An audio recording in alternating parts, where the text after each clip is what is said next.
जय सिया राम। सभी दर्शकों को ये जानकर बड़ा ही हर्ष होगा कि 530 वर्षों के बाद, एक लंबे समय के बाद हमारे रामलला का मंदिर का पुनः निर्माण होने जा रहा है। और जिस मंदिर के पुनः निर्माण के लिए हमारे लाखों हिंदुओं का बलिदान चला गया, आज वही बलिदान एक वरदान के रूप में उभर कर हमें इस गौरवान्वित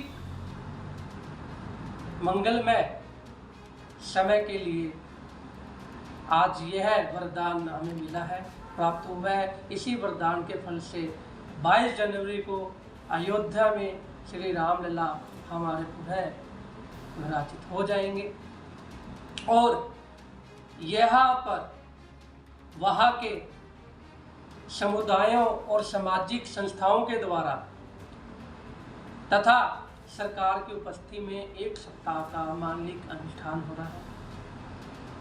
और अनुष्ठान किसे कहते हैं? अनुष्ठान कहते हैं अभीष्ट प्राप्ति के लिए किए गए मंगल कार्यों के लिए अथवा सुफल और सफलता के लिए देवी देवताओं की आराधना करने को अनुष्ठान कहते हैं। और यज्ञ को सफल करने के लिए अनुष्ठान किया जाता है। अनुष्ठान के प्रथम दिन वहाँ की व्यवस्था के अनुसार सबसे पहले सरयू नदी का पूजन करने जा रहा है।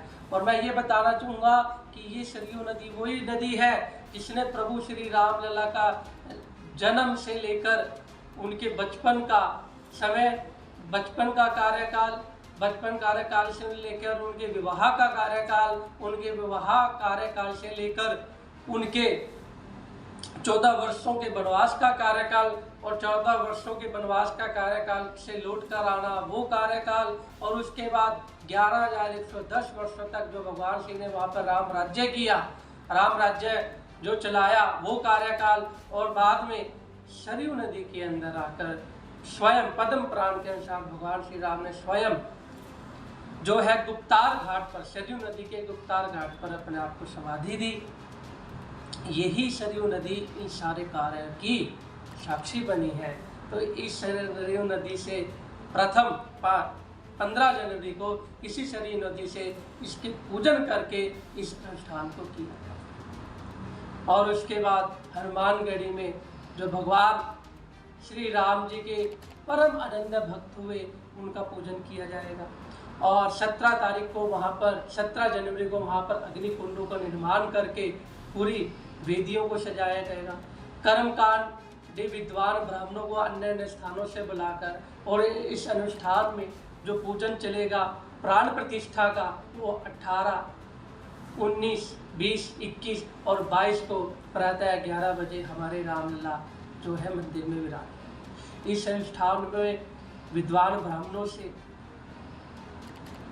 अन्य अन्य जगह से आए हुए हैं, सुगंधित पदार्थों से, फल से, अनाज से, सामग्री से, समीधा से, विभिन्न प्रकार की जो हमारी पूजा पद्धति है उनको निमित्त रूप से संकल्पित करके इस कार्य को किया जा रहा है।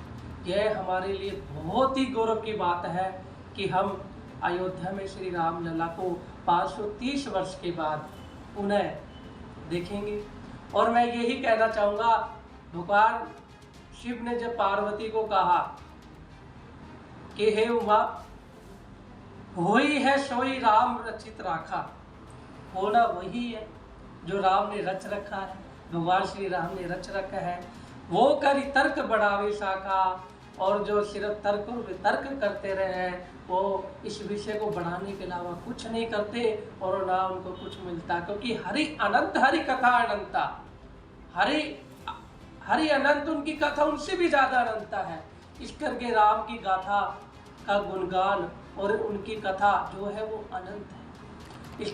और मैं आपसे पुनः ये निवेदन करने जाऊंगा कि इस हमारे देश के लिए गौरवमयी बात नहीं हो सकती, क्योंकि भगवान मर्यादा के पुरुषोत्तम, भगवान श्री राम मर्यादा पुरुषोत्तम थे, धर्म के प्रतीक थे, आस्था के प्रतीक थे। यही हमारे धर्म है, यही हमारी आस्था है। 22 जनवरी को आप सभी अपने अपने घरों में उस मंगलमय राममय का हमारे देश के हर प्रांत में, हर कोनों में उस समय यही लगना चाहिए कि चारों तरफ अयोध्या नगरी बन गई है। रामलला का हम दोबारा यहाँ पर ला रहे हैं। 530 वर्षों के बाद किए गए हिंदुओं के उस बलिदान का आज वरदान के रूप में जो हमें फल मिला है, हम इसे स्वीकार करके भगवान श्री राम का हम आवाहन करते हैं। बोल सियावर रामचंद्र महाराज की।